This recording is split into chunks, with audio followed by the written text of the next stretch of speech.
다윗이 그의 궁전에 거주할 때에 다윗이 선지자 나단에게 이르되 나는 백향목 궁에 거주하거늘 여호와의 언약궤는 휘장 아래에 있도다.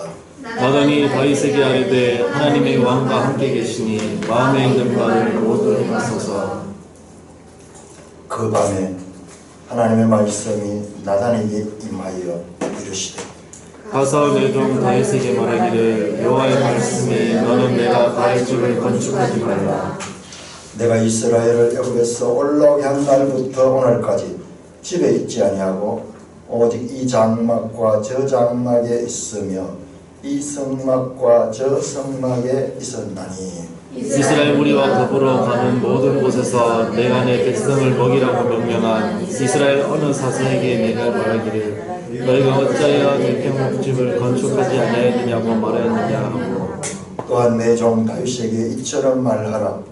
만군의 여호와께서 이처럼 말씀하시기를 내가 너를 목장꽃 양떼를 따라다니던 때에서 데려다가 내 백성 이스라엘의 주권자로 삼고 내가 어디로 가든지 내가 너와 함께 있어 내 모든 대적을 내 앞에서 멸하였은즉 세상에서 존귀한 자들의 이름 같은 이름을 내게 만들어주리라. 내가 또 내 백성 이스라엘을 위하여 한 곳을 정하여 그들을 심고 그들이 그 곳에 거주하면서 다시는 옮겨가지 아니하게 하며 악한 사람들에게 전과 같이 그들을 해치지 못하게 하여 전에 내가 사사에게 명령하여 내 백성 이스라엘을 다스리던 때와 같이 아니하게 하고 또 내 모든 대적으로 내게 복종하게 하리라. 또 내게 이르노니 여호와가 너를 위하여 한 왕들을 세울지라. 내 생명의 연한이 차서 너가 조상들에게로 돌아가면 내가 너 뒤에 너의 씨 곧 너 아들 중에 하나를 세우고 그 나라를 견고하게 하리니 그는 나를 위하여 집을 건축할 것이요 나는 그의 왕위를 영원히 견고하게 하리라. 나는 그의 아버지가 되고 그는 나의 아들이 되리니 나의 인자를 그에게서 빼앗지 아니하기를 내가 너 전에 있던 자에게서 빼앗음과 같이 하지 아니할 것이며 내가 영원히 그를 내 집과 내 나라에 세우리니 그의 왕위가 영원히 견고하리라 하셨다 하라. 나단이 이 모든 말씀과 이 모든 계시대로 다윗에게 전하리라. 16절 같이 다윗 왕이 여호와 앞에 들어가 앉아서 이르되 여호와 하나님이여 나는 누구이오며 내 집은 무엇이기에 나에게 이해되게 하셨나이까.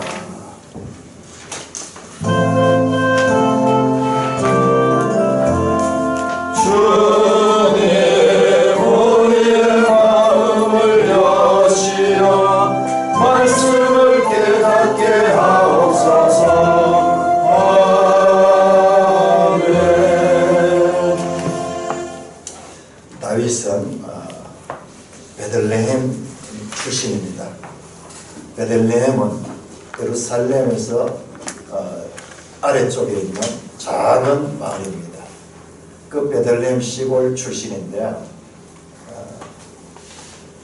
많은 형제들 가운데서 이 말제 제일 막내였으며 그 목동이었다가 이스라엘의 왕이 되었습니다. 그리고 우리가 이 역대상 기사를 보면 주변에 많은 이 나라들이 이 다윗에게 조공을 바치고 또한 다윗의 영향력은 그 주변 세계에도 점점 커져갑니다. 특별히 그 북쪽에 있던 두로라는 나라가 있는데요. 그 페니키아입니다. 페니키아, 두로 시돈. 거기에 있는 왕이 백향목, 거기는 레바논, 오늘날 레바논이라고 하는데요. 거기에는 큰 백향목 나무가 많이 있습니다. 그 백향목을 이 바다로 이렇게 수운해가지고 많이 보내었습니다. 그래서 왕궁을 권위에 왕의 이 권력에 이 수준에 맞는 그와 같은 왕궁도 건설했습니다.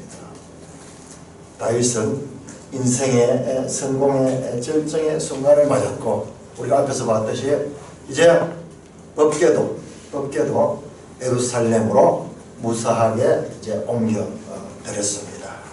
그 17장은 이제 16장에 이어서 16장에는 13장에서 시작되었던 법궤가 이제 예루살렘으로 옮겨지고, 그 법궤가 옮겨진 것을 기념하는 축하를 하고 제사를 드리고 잔치를 하고 그리고 축하 의식을 베푸는 그 사건과 연결되어서 17장이 나옵니다. 17장은 유명한 소위 다윗 언약, 오늘 설교 제목이 다윗 언약인데, 여러분들 이 다윗 언약 그러니까 이게 뭐다 하는 것을 다 우리 교인들 다 알아야 돼요. 왜냐 그러면 이것은 성경에서도 가장 중요한 그와 같은 내용을 품고 있기 때문입니다. 이런 중요한 부분을 잘 이해를 못하고 있으니까 우리 설교가 계속 초보 단계를 벗어날 수가 없고요. 듣는 자도 깨닫지 못하니까 전하는 사람도 어려운 건 전하지 못하고, 중요한 것인데도 전하지 못하는 이유가 바로 그런 데 있습니다. 오늘 2절에 보니까는 다윗이요, 아주 선한 마음을 가지고 나는 이렇게 왕궁에 거하는데 법궤는 이 바깥에 노천에 저렇게 놓여 있거든요. 지금 자세히 성경을 보면요, 지금 법궤가 성막에 있지 않습니까? 원래 성막이 있어야 돼요. 근데 성막이 어디 있냐면, 성막은 지금 기브온이라는 곳이 있습니다. 지금 예루살렘에는요, 지금 임시로 그냥 천막을 쳐가지고 법궤는 지금 이 예루살렘에 있습니다. 오랫동안 엘리 제사장 때부터 이 다윗 시대까지 수십 년 될 거예요. 수십 년 기간 동안 법궤와 성막은 분리되어 있습니다. 원래 이 성막 속에 그 지성소 안에 법궤가 있어야 되는데, 엘리 제사장 때 전쟁이 일어났을 때 이 법궤를 가지고 이 전쟁에 나갔다 이 법궤를 블레셋에 뺏겨버렸잖아요. 그때 이후로 법궤는 계속 바깥에 있었던 거예요. 그것을 다윗이 이제 옮겨왔는 거예요. 그래 옮겨와서 보니까는 마음이 안 되는 거예요. 자기는 이렇게 화려한 궁전에 있는데 하나님이 계시는 저 하나님의 법궤는 이 그냥 천막 속에 있으니까는 안타까운 마음이 들어서 선지자에게 묻습니다. 나단이라는 선지자에게 내가 이런 부담감이 있다. 그래서 내가 하나님의 성전을 짓고 싶다. 그렇게 했습니다. 그러니까 나단도 얼마나 이 다윗의 말이, 다윗의 뜻이 가력한지 그대로 하면 될 것입니다. 그대로 하십시오. 그렇게 선지자와 왕이 합심해서 성전을 건축하고자 했습니다. 우리가 볼 때도요, 이 왕의 결정과 선지자의 결정은 아무 무리가 없는 것 같습니다. 근데 우리가 13장에서 봤죠. 13장. 우리 13장 다시 한번 들어갑니다. 13장 4절 합니다. 13장 4절. 여기요, 역대일 자세히 보면 암시가 되어 있습니다. 아주 중요한 내용들이 암시돼요. 우리가 그냥 보면 보이지 않는, 그래서 성경을 읽을 적에요, 처음에는 그냥 읽고 두 번, 세 번 읽을 때요, 금광을 채굴하듯이 그렇게 찾아 읽게 됩니다. 4절 볼까요? 13장 4절 시작. 모든 백성의 눈이 이 일을 좋게 여김으로 온 회중이 그대로 행하겠다 한지라. 다윗이요, 하나님의 교회를 예루살렘으로 옮겨오자 하는 이 일을 자기 혼자 생각해서 자기 혼자 실행하는 것이 아니라 온 백성들의 의견을 다 묻습니다.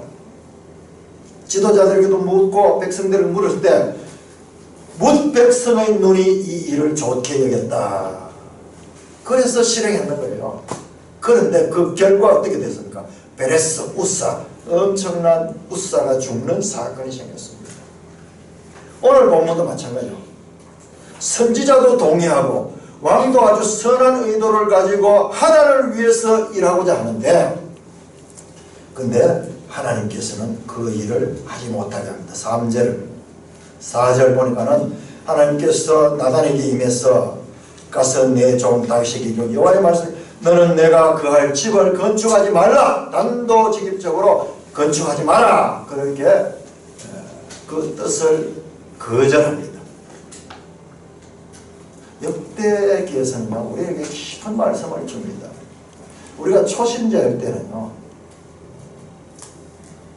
이런 것들 별 의미가 없어요. 그냥 교회 나오기만 해도, 교회 나오면 해도 너무 감사하고요, 너무 기쁩니다. 거기다가 뭐 어찌게 뭐 헌금이라도 조금 하면 더 말할 것도 없고요. 그리고 식사 기도도 하고 이러면 더 하나님 기뻐하십니다. 마치요, 어린 아기가 태어나가지고 어린 아기가 이렇게 젖을 먹고 이렇게 털이만 하나만 해도 어이구 뭐 그렇게 하고 뭐 이렇게 어린 아이가 막 젖을 쭉쭉 빨고 있으면 뭐 너무 기뻐 보이고, 똥을 싸도 똥 색깔이 어떤지 하면서 뭐 이렇게 부모의 기쁨이 돼요.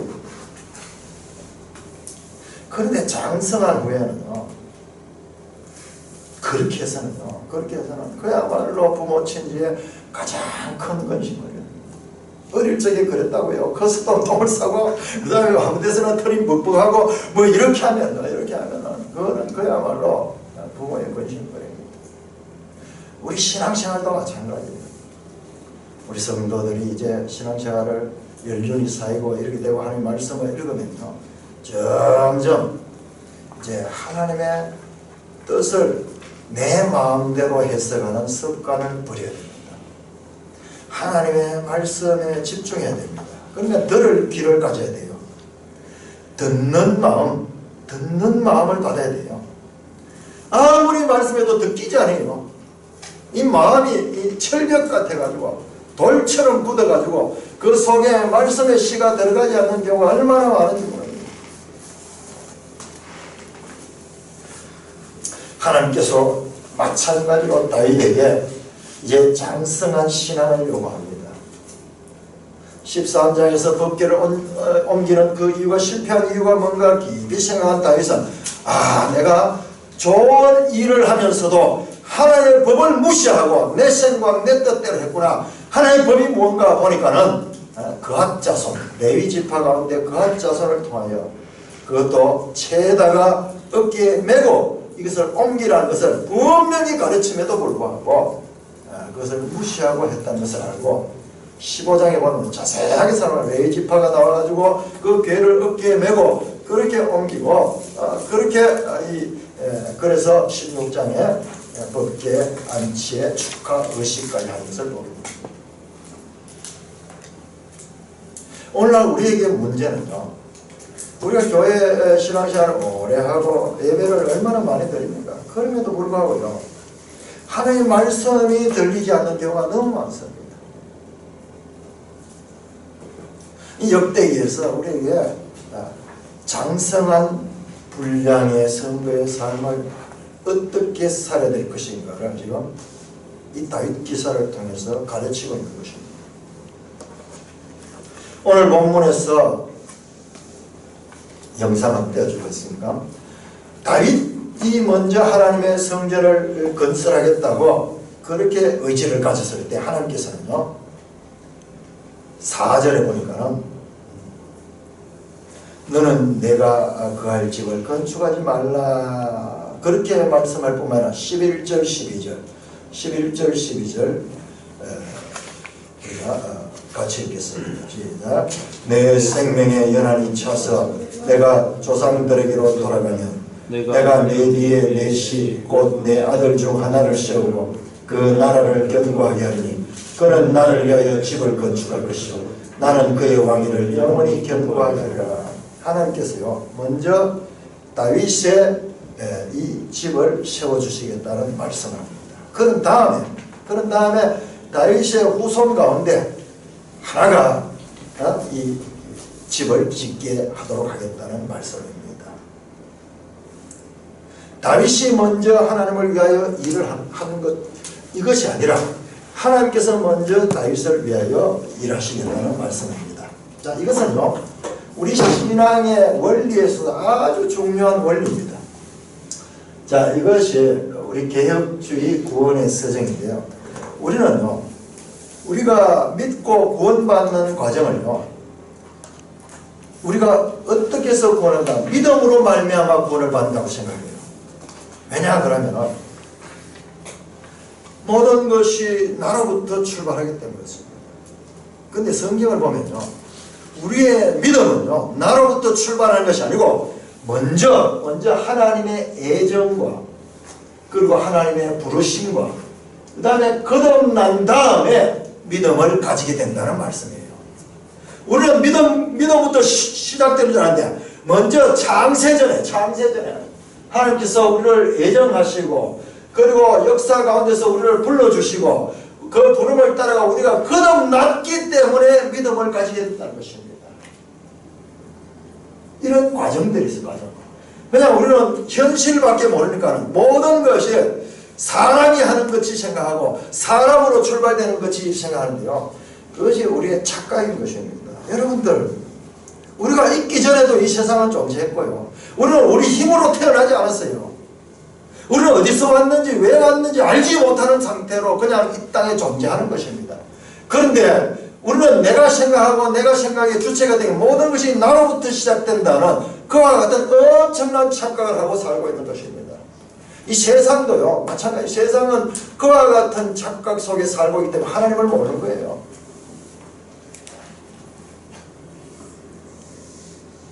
다윗이 하나님을 위해서 일하는 것이 아니라 하나님께서 먼저 다윗을 위하여 일합니다.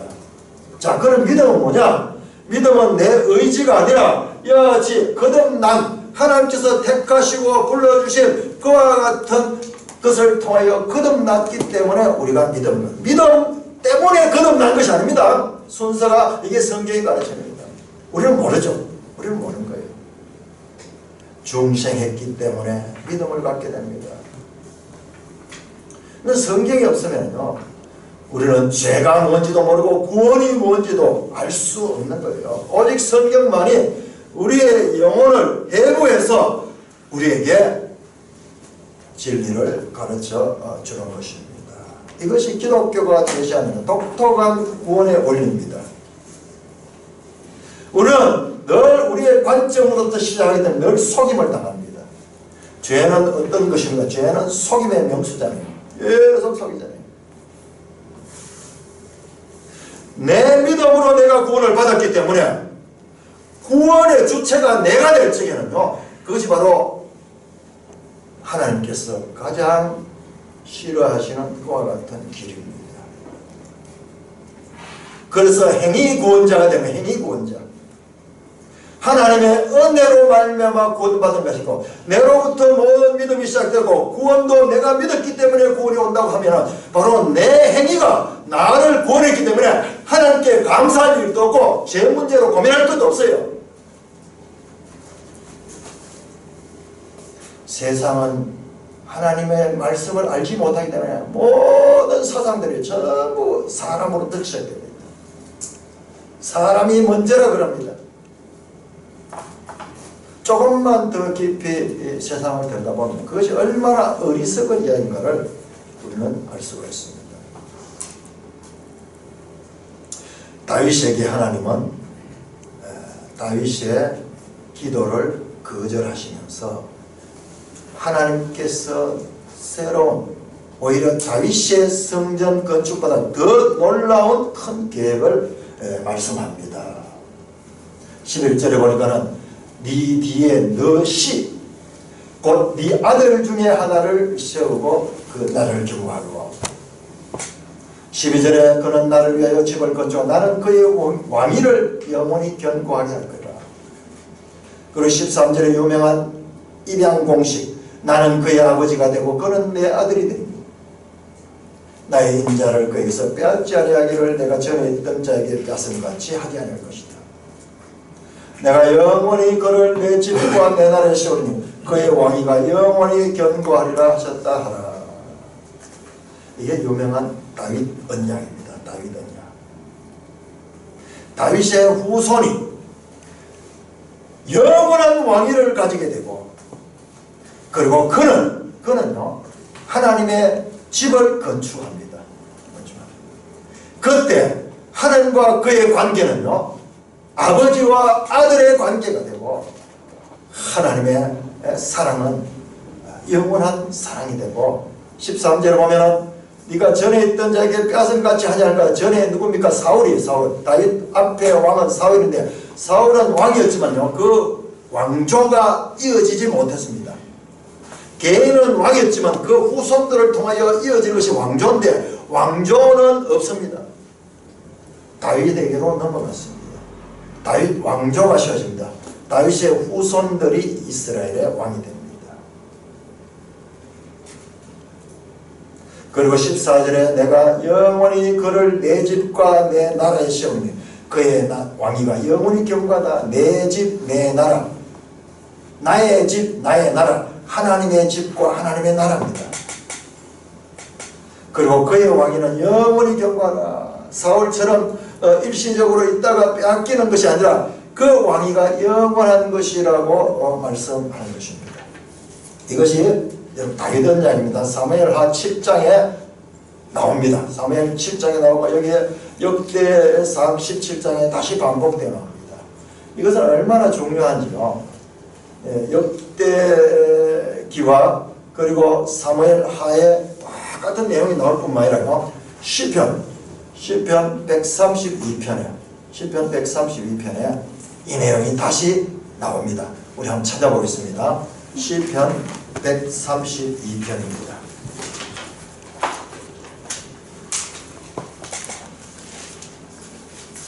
이 시편은요 너무너무 놀라워요. 역사서는요 그냥 읽으면 돼요. 그냥 읽으면 돼. 이 시편 보면요 엄청난 변하지 않냐는 역사서는 그 역사에 따라 변하는 그런 내용이라고 하는데 이 시편은 영원히 변합니다.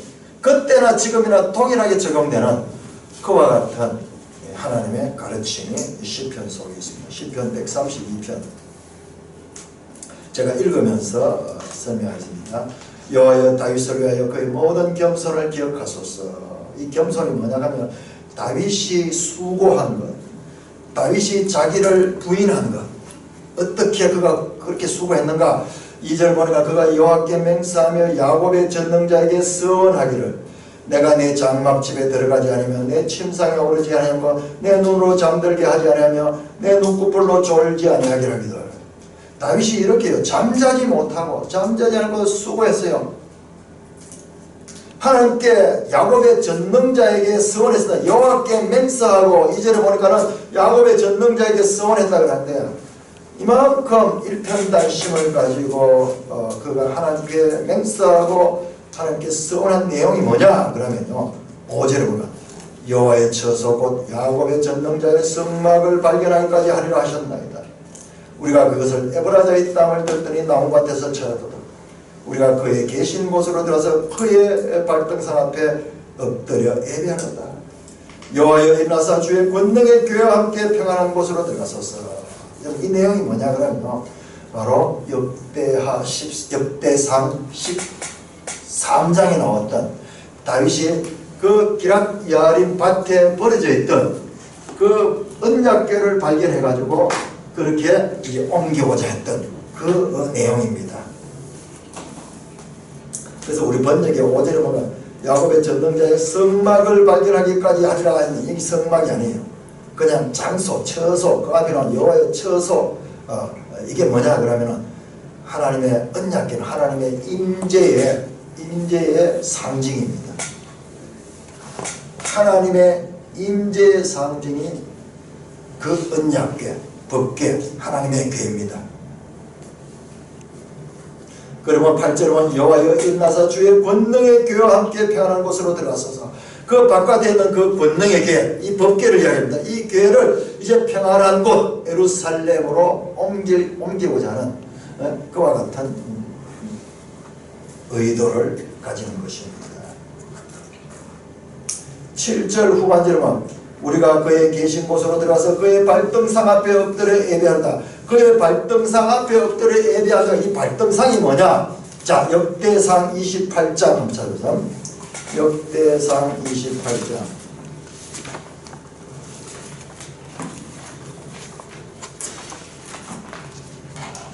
역대상 28장 2절. 28장 2절 예 다윗 왕이 이르되 나의 형제들 곧 나의 백성들아 내 말을 들어 나는 여호와의 언약궤 곧 우리 하나님의 발판을 봉헌할 성전을 건축할 마음이 있다. 하나님의 발판이 뭐냐? 언약궤. 하나님의 언약궤가 바로 하나님의 발판이에요. 발판. 발등상 하는 게 바로 왕이 발을 놓는 그 발등상, 그 발판을 이야기합니다. 시편 132편은 다윗이 바로 그 언약궤, 이 기럇 여아림 그곳에 방치되었던 그 언약궤를 예루살렘으로 옮기는 그 마음이 얼마나 진지하고 열심으로 다윗이 이 일을 하고자 했는가를 지금 보여주는 내용이에요. 우리 그냥 역대기 봤을 때 다윗이 그냥 옮겼구나 뭐 이렇게 봤는데 여기서는 다윗의 내면을 보여주고 다윗이 어떤 마음으로 자기를 부인하고 겸손한 마음을 가지고 하나님께 맹세하고 전능자에게 서원하면서 잠을 자지 못하는 한이 있더라도 내가 이 언약궤를 옮기겠습니다. 그래서 그 언약궤를 찾기 위해서 노력했고 찾은 그것을 그렇게 간절한 마음을 가지고 그렇게 옮겼다고 말합니다. 9절 보면 주의 제사장들은 의의 옷을 입고 주의 성도들은 즐거이 외칠지어다. 주의 종 다윗을 위해 주의 기름 부은 자의 얼굴을 외면하지 마옵소서. 오늘 봤잖아요. 그 제사장들과 레위인들이 그 법궤가 들어오는데 잔치를 하고 축하 의식을 하고 제사를 드리고 그리고 악대를 동원해가지고 그렇게 연주를 하면서 그 기쁨을 온 백성이 나오는 그 장면을 이야기합니다. 여러분 10절에 보면 주의 종 다윗을 위해 주의 기름 부음을 받은 자의 얼굴을 외면하는 기름 부음을 받은 자, 이게 바로 메시아입니다. 메시아라는 말은 기름 부음을 받다.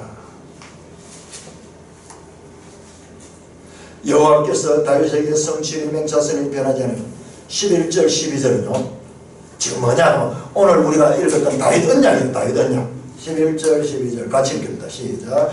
여호와께서 다윗에게 성실히 맹세하셨으니 변하지 아니하실지라 이러시기를 내 몸의 소생을 내 왕위에 둘지라 네 자손이 내 언약과 그들에게 교훈을 하는 정도를 지키시되 그들의 후손도 영원히 내 왕위에 앉으리라 하셨다.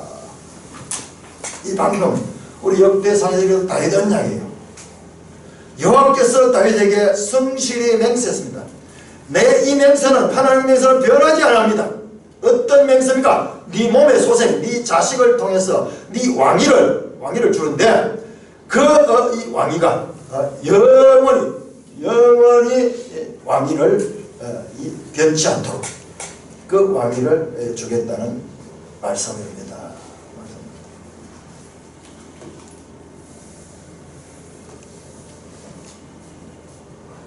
13절 여호와께서 시온을 택하시고 자기 거처를 삼으시려 하여 쭉 하면서요 이거 예루살렘을 시온은 예루살렘을 가리킵니다.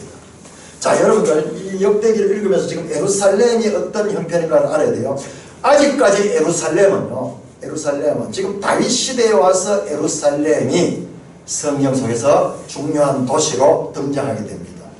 다윗 이전에는요 이것은 여부수 땅이었어요. 여부수 땅.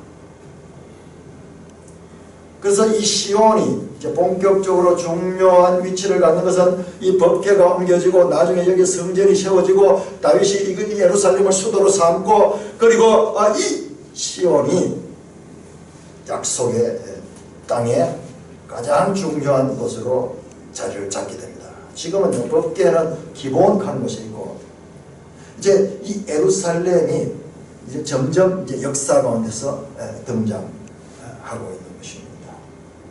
자, 우리 이 시를 자세히 보면요, 다윗이 언약궤를 찾고 간절한 마음으로 찾고 그것을 예루살렘에 옮겨드리고 그 다음에 다윗 언약 11절 12절이요 다윗의 후손을 통해서 영원한 그 왕위를 약속하는 다윗 언약이 나옵니다. 그런데요 그런 다음에 이 시온에 하나님께서 성전을 짓는다, 거처를 삼고자 하는 그 날입니다. 예루살렘, 자 언약궤, 그리고 다윗 언약, 그리고 예루살렘, 이 중요한 주제가 지금 시편 132편에 등장하고 있습니다. 그런데 이 내용이요, 우리가 봤던 역대상과 똑같이 되어 있어요. 자, 역대상 11장을 보세요. 역대상 11장.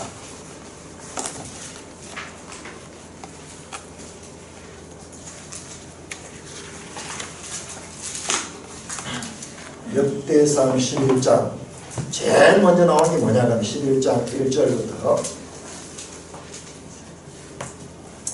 쭉 보면요, 다윗이요 5절 보시면 여부수 원주민들, 4절 다윗이 온 이스라엘과 더불어 예루살렘 곧 여부수에 이르니, 여부수를 정복하는 내용이 제일 먼저 나옵니다.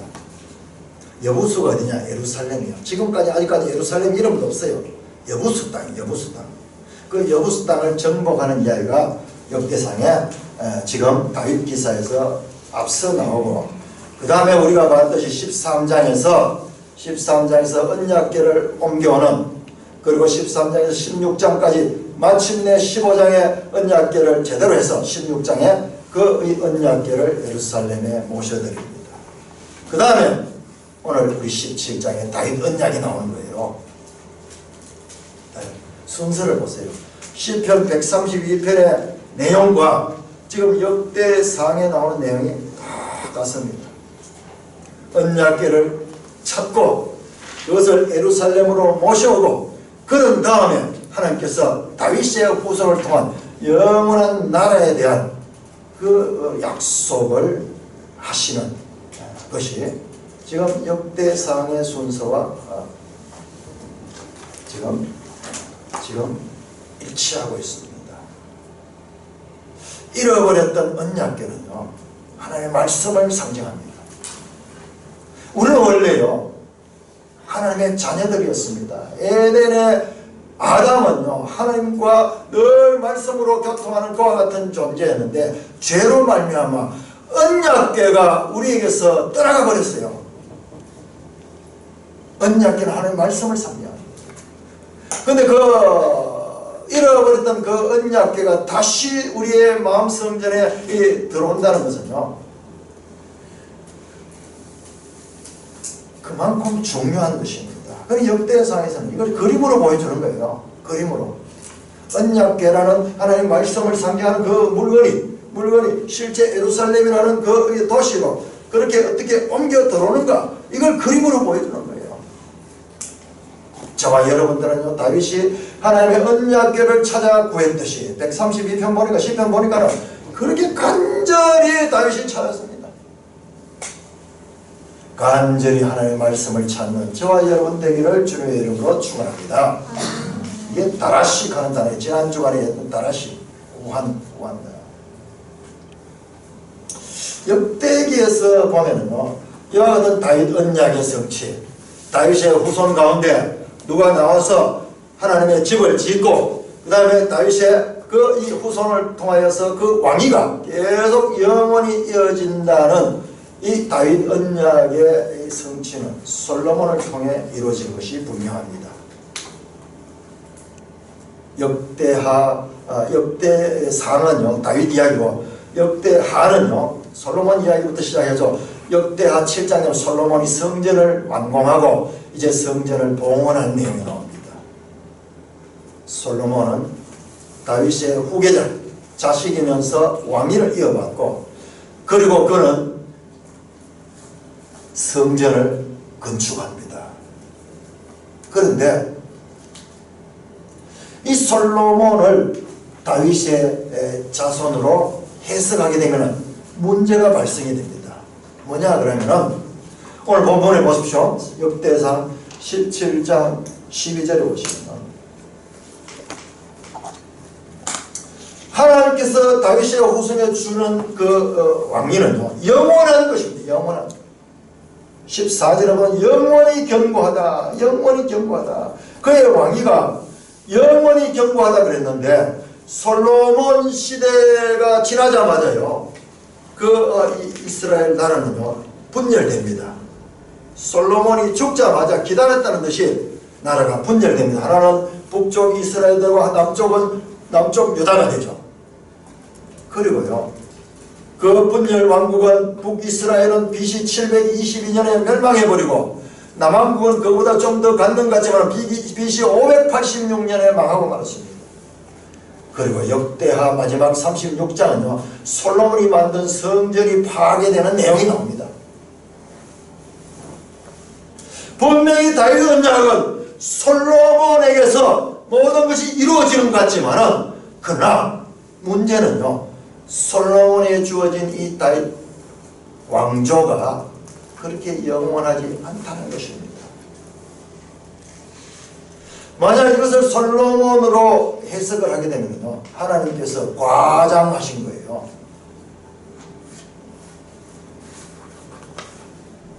이스라엘 왕조가 한 400년은 다윗 왕조가 이어지는데 우리 조선 왕조가 500년입니다. 조선 왕조 500년. 그렇다면요 그 다윗 왕조 별거 아니에요. 그런데 하나님은 영원히 그 왕위가 견고하라고 말씀한 거예요. 뭐 우리 조선 왕조보다도 짧은 그 왕조를 가지고 영원히 견고한 왕조가 되고 그것을 하나님께서 특별히 언약을 하시고 뭐 이렇게 해가지고 이게 이 성경에서 그렇게 중요한 부분이 된다는 것은요 하나님의 말씀의 신뢰성을 우리가 가질 수가 없습니다. 그리고요 이 다윗 왕조가요 포로에서 돌아올 적에 보면 여호야김으로서 끝나버리고요 포로에서 돌아올 때부터 왕이 없습니다. 총독. 나라가 주권을 잃어버렸어요. 그리고 예수님 시대에 이스라엘 왕이 헤롯 왕이에요. 헤롯 왕 누구예요? 유대인 아닙니다. 저 에돔 사람이에요. 에돔 사람. 하나님의 말씀은 거짓됩니다. 다윗 왕위는 영원히 견고하지 않습니다.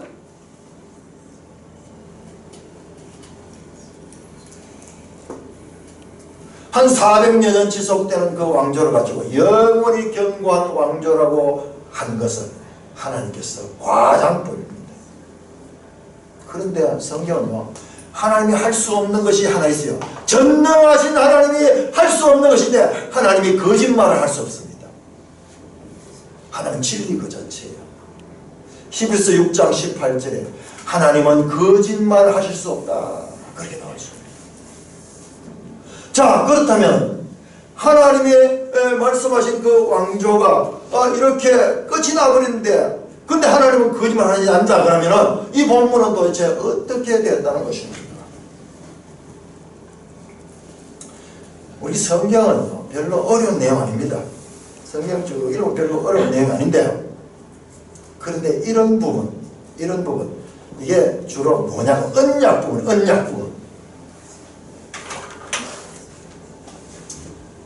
언약 부분 가면은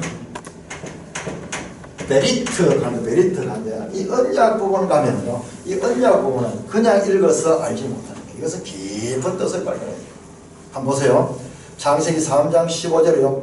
범죄한 인류에게 하나님께서 제일 먼저 약속했는데 그게 뭐냐 여자의 후손이 뱀의 머리를 상하게 할 것에 대한 그와 같은 약속을 하셨습니다. 그리고 노아 시대의 홍수가 끝난 후에 노아에게 언약을 맺은 노아 언약이 있습니다. 아브라함을 택하시고 아브라함께 하나님께서 그 창세기 15장에 아브라함과 언약을 맺습니다. 네 씨를 통하여 이 땅을 너에게 줄 것이라는 그와 같은 언약을 주십니다. 그리고 시내산에서 하나님께서 모세를 통하여 시내산 언약을 주십니다. 그리고 오늘 본문에 나오는 다윗 언약이 있고요. 그 다음에 새 언약이 있습니다. 이런 부분은 그냥 내용만 알아서 되는 게 아니에요. 여기에는요 깊은 하나님의 구속사가 암시되어 있습니다. 그래서 유대인들은요 구약 성경은 유대인들 지금도 구약 성경을 보고 있거든요. 그런데 이 유대인들에게 이 다윗 언약은 해석되지 않는 거예요. 지금 이스라엘의 국기에 보면요 그 별이 걸렸는데 그 별이 다윗의 별입니다. 그러면서도 그들은 이 다윗 언약에 대한 확실한 해석을 가지지 못합니다. 만약 하나님 말씀이 진리라 그러면은 솔로몬이 이 약속에 해당하는 그 사람이 아니라 그러면은 도대체 다윗의 후손으로서 영원한 왕위를 가질 자는 누구인가?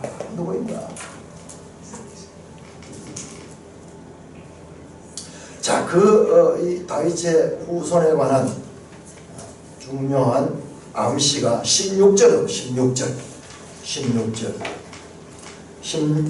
17장 16절 다윗 왕이 여호와 앞에 들어가 앉아. 여러분 자세히 보면요, 지금까지 이 다윗 기사에서 계속 다윗이 그래 됐어요.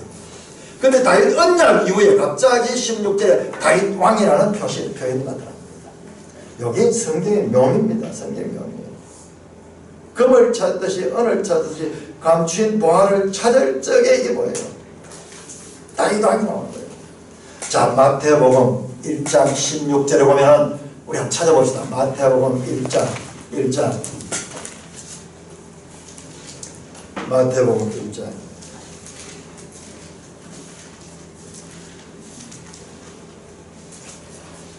마태복음 1장 1절 시작. 아브라함과 다윗의 자손 예수 그리스도의 계보라. 성경은 신약성이 시작하면서 아브라함과 다윗의 자손 예수 그리스도고. 6절 보세요. 6절 시작. 이새는 다윗 왕을 낳으니라. 여기 보세요. 왕이라는 이름이 있는 자가 누가 있느냐? 아무도 없습니다. 사실은 이 왕들의 이름이 쫙 다윗의 후손들은 그 왕들입니다. 솔로몬, 르호보암, 아비야, 여호사가 전부 다 이스라엘 왕들이죠. 그런데요, 다윗 왕이라는 이름은요, 여기 6절에 딱 나옵니다. 예수 그리스도 누구냐? 다윗 왕의 그 왕위를 잇는 자입니다. 여러분, 이 역대기가 쓰여진 것이 언제라고 제가 말씀드렸습니까? 역대기가 언제 누구를 위하여 쓰여진 책입니까? 자, 포로에서 돌아온 이스라엘 백성들이라는 것을 잊지 말아야 됩니다. 그 포로에서 돌아온 이스라엘 백성들, 즉 민족적 정체성을 잃어보고 있는 그들에게 다시 한번 해결되지 않는 이 다윗 언약을 제시하는 것은 이 역대기 기자의 의도가 있습니다. 그것은 다윗 언약의 바른 해석을 위한 것입니다. 포로기를 경험한 이스라엘 백성들에게 다윗 언약은 하나님의 말씀이기에 믿어야 하지만 현실은 믿을 수 없는 상황입니다. 나라조차 없어지고 왕은 다윗을 통한 영원한 그 나라는 지금 완전히 파괴되고 없어지고 그 외국의 식민지로 있습니다. 그 영원한 나라에 대한 약속은 현실이 아닙니다. 그건 단지 약속일 뿐이지 현실은 그렇지 못합니다. 저와 여러분들이 예수를 믿고 살아가면요, 하나님께서 우리의 길을 형통하게 해주시고, 그리고 우리에게 하나님께서 복을 주셔서 우리에게서 이 땅에서부터 잘되고 잘되는 그와 같은 복을 주십니다. 그렇게 약속하십니다.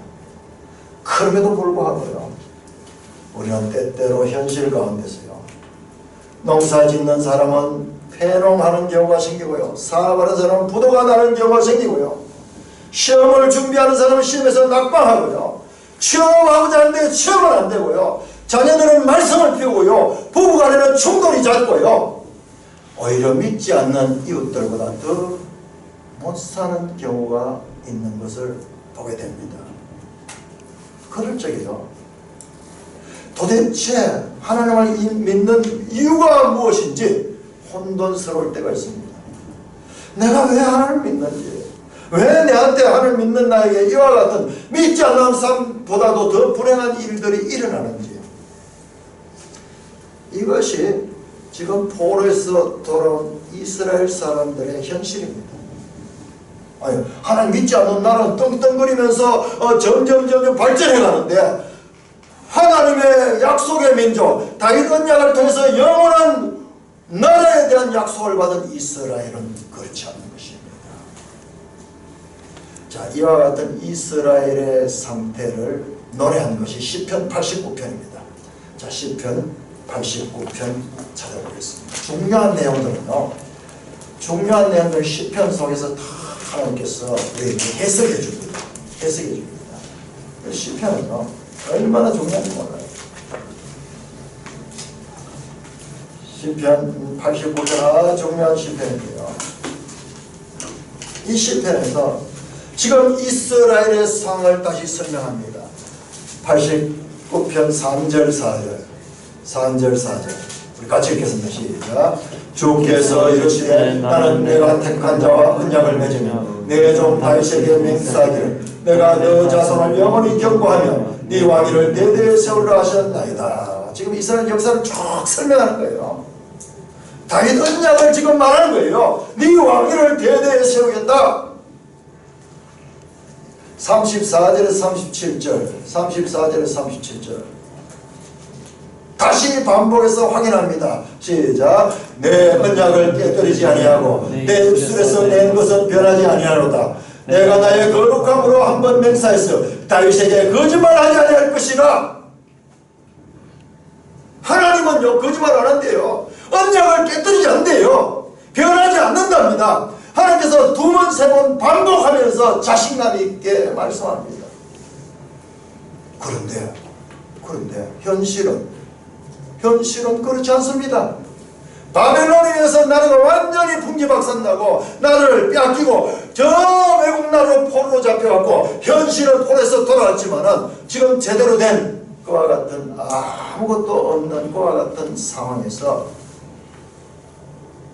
그들에게 주어진 현실은 그와 같은 황폐함밖에 없습니다. 저와 여러분 신앙생활 하세요. 이와 같은 일을 당할 적에 우리는 다윗을 통해 배워야 돼요. 문제가 생길 다윗이 어떻게 했습니까? 말씀으로 깊이 들어갔습니다. 저는 참 돌이켜보면은 97년도부터 이렇게 옛날 말이에요. 그때 한 가지 잘한 거예요. 그때 말씀을 들었어요. 그때부터 제가 새벽에 나가서 말씀 읽고 새벽기도 나가면서 그렇게 하면서 말씀을 쫙 깊이 봐도 그 이전에도 봤지만요 차원이 달랐어요. 지나보니까 다윗의 길을 갔어요. 그 부분은 부족함에도 불구하고. 자 89장 시편 89편 49절 여하튼 현실을 당한 이스라엘 민족의 심정을 대변하는 것이 49절입니다. 시작. 주여 주의 성실하심으로 다윗에게 맹세하신 그 이전에 인자하심은 어디 있습니까? 다윗에게 분명히 약속했는데 그 약속 어디 갔습니까? 하나님은 거짓말을 하지 않는다는데 현실은 거짓말입니다. 현실은 그냥 뻥입니다. 아무것도 이루어진 것 없습니다. 하나님 그 약속 어디 있습니까? 끝까지 하나님에게 구하는 겁니다. 이게 믿음입니다. 하나님은 거짓말하지 않는다. 하나님 약속하지 반드시 지키는구나. 그 믿음. 그렇지만 현실은 전혀 그렇지 않아요. 이와 같은 현실과 약속의 괴리 가운데서 이 시편의 시인이 바로 이와 같이 하나님 앞에 호소하면서 자기의 심정을 토로하고 있습니다. 자 그렇다면 다윗 언약의 특징은요, 다윗의 자손, 그 다음에 왕위, 그리고 성전 건설, 이와 같은 공통점을 가지고 있습니다. 솔로몬이 아니라면 그 자손은 과연 누구인가? 오늘 우리 찬송 불렀지만요, 이 찬송을 보니까 예수님께서 베들레헴에 나셨다는 걸 찬송해요. 베들레헴은 다윗의 고향입니다. 예수님은 출생부터요 다윗을 닮았습니다. 오늘 봤잖아요. 마태복음 1장 1절에 보니까는 아브라함과 다윗의 자손 예수 그리스도 그렇게 큰 소리로 신약 성경이 시작되면서 다윗의 자손은 예수 그리스도 이렇게 선포하면서 신약 성경은 시작됩니다. 로마서 1장 3절에서 사도 바울은 그 아들의 관하여 말은 육신으로서 다윗의 혈통에서 나셨다. 디모데후서 2장 8절에서 내가 전한 복음대로 다윗의 씨로 죽은 자 가운데서 살아나신 예수 그리스도. 요한계시록 22장 16절은 나는 다윗의 뿌리요 자손이다. 예수님은 신약성경 전체 다가 바로 예수 그리스도가 진정한 다윗의 후손임을 선포하고 있습니다. 우리가 눈이 있어도 보지 못한 거예요. 시작하자마자 이렇게 시작합니다. 뿐만 아니라 예수님은 유대인의 왕이십니다. 다윗의 자손이고 그리고 왕입니다. 예수님이 태어났을 적에 그 저 멀리 동방에서 박사들이 찾아왔을 적에 마태복음 2장이요. 유대인의 왕으로 나신 이가 어디 있느냐. 예수님 돌아갔을 적에 빌라도가 묻습니다. 예수님께 네가 유대인의 왕이냐. 그렇다. 예수님께서 네 말이 옳도다. 그렇게 부인하지 않았습니다. 예수님 돌아간 십자가 위에 유대인의 왕 예수라는 죄배를 붙였습니다. 뿐만 아니라 예수 그리스도는 성전을 세우시는 분입니다. 예수님 마태복음 26장 61절에 예수님에 대해서 고소하는 자들이 예수님의 죄명입니다. 성전을 헐고 사흘 동안에 짓는다고 합니다. 성전을 헐고 사흘 만에 짓는 자여 하면서 예수님을 비난하고 예수님을 정죄합니다. 요한복음 2장은요 예수님께서 이 성전을 헐라 내가 사흘 만에 세우리라. 야, 다윗의 자손 유대인의 왕 성전을 세우는 이 모든 일은 예수 그리스도를 통하여 정확하게 성취됩니다. 솔로몬은 하나님의 모형적인 것과 같은 자였고 궁극적인 성취는 예수 그리스도를 통하여 나옵니다. 여러분 한번 생각해 보십시오. 역대기는 구약의 마지막 책입니다. 자, 히브리 정경에서는 역대기가 제일 마지막 책인 것 제가 강조했죠. 제일 마지막 책, 구약의 제일 마지막 책과 신약의 제일 첫 번째 책 마태복음은 서로가 손짓하고 있습니다. 400년의 간격이 있지만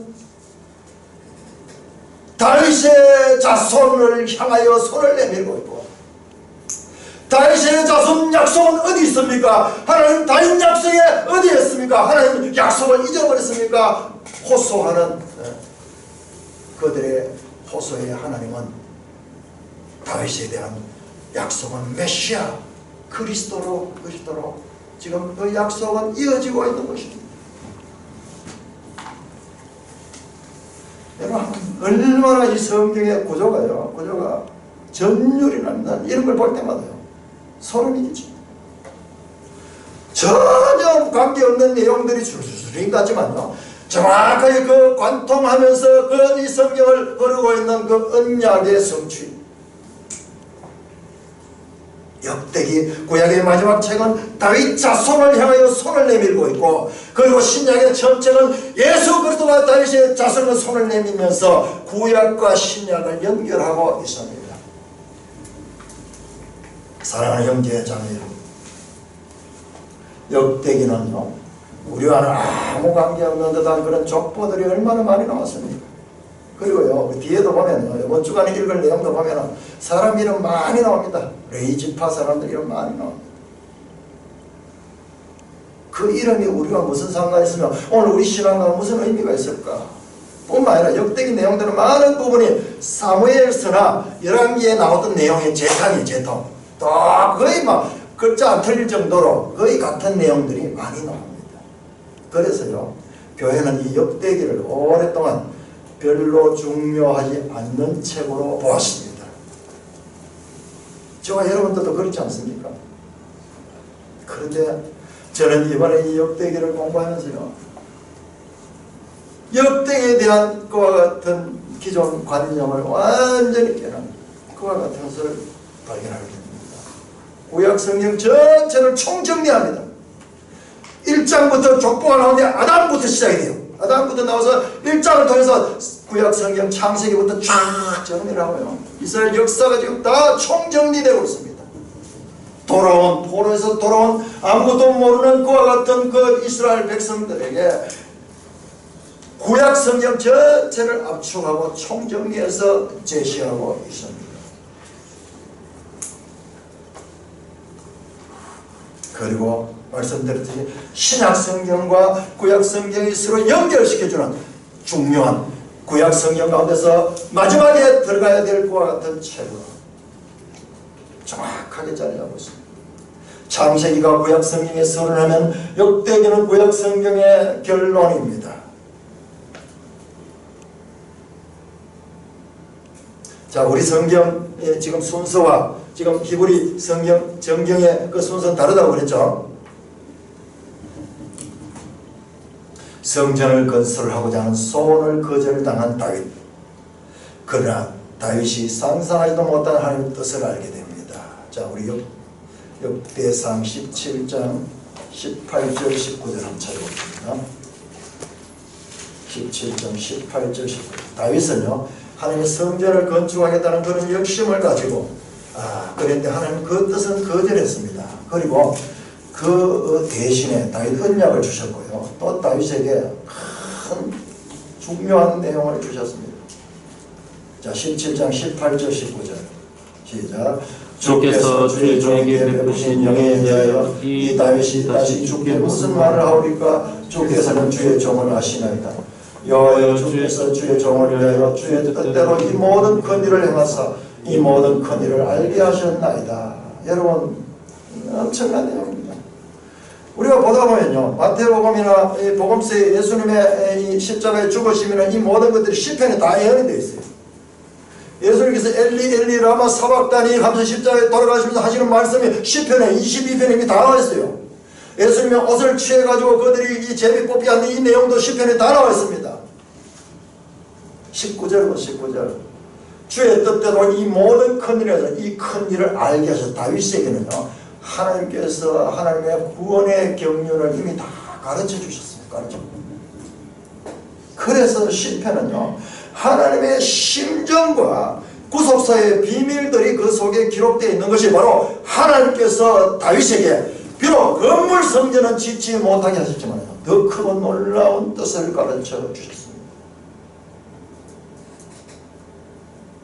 저와 여러분들의 소원이 무엇입니까? 좀 우리 교회도 좀 크게 그리고 양적으로 좀 성장하기를 저도 원하고 있습니다. 원하고 있습니다.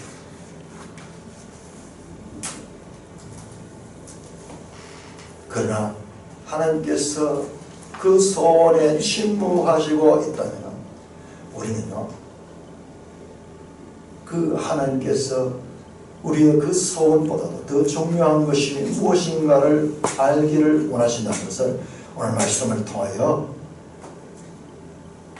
알아야 합니다. 우리들이 하나님의 말씀 위에 확고하게 씌워질 적에 양적인 성장이 있어도 교회의 본질을 잃지 않게 됩니다. 오늘 우리 한국교회는 정말 이 경제 부흥처럼 교회도 급작스럽게 부흥하면서 현실적으로 많은 부분에 본질적인 그런 부분을 놓치고 있는 부분들이 많습니다. 우리의 소원이 하나님께 외면당합니까? 우리는 더 깊이 하나님께 가까이 나가며 하나님 뜻을 구하게 하나님께서는 원하십니다. 역대기를 공부하면서 더욱 하나님의 뜻을 따라 건설되는 산돌교회 되시기를 주님의 이름으로 축원합니다. 하나님 아버지, 은혜를 감사합니다. 나는 누구이며 내 집이 무엇이기에 하나님께서 이렇게 하나님의 깊은 뜻들을 계시하시고 열어보여 주시나이까. 주님, 내 소원을 성취하는 데 목적을 두는 삶이 아니라 하나님의 뜻을 구하며 그 뜻을 순종하는 하나님의 자녀들 될 수 있도록 은혜 베풀어 주옵소서. 예수님 이름으로 기도드리옵나이다. 아멘.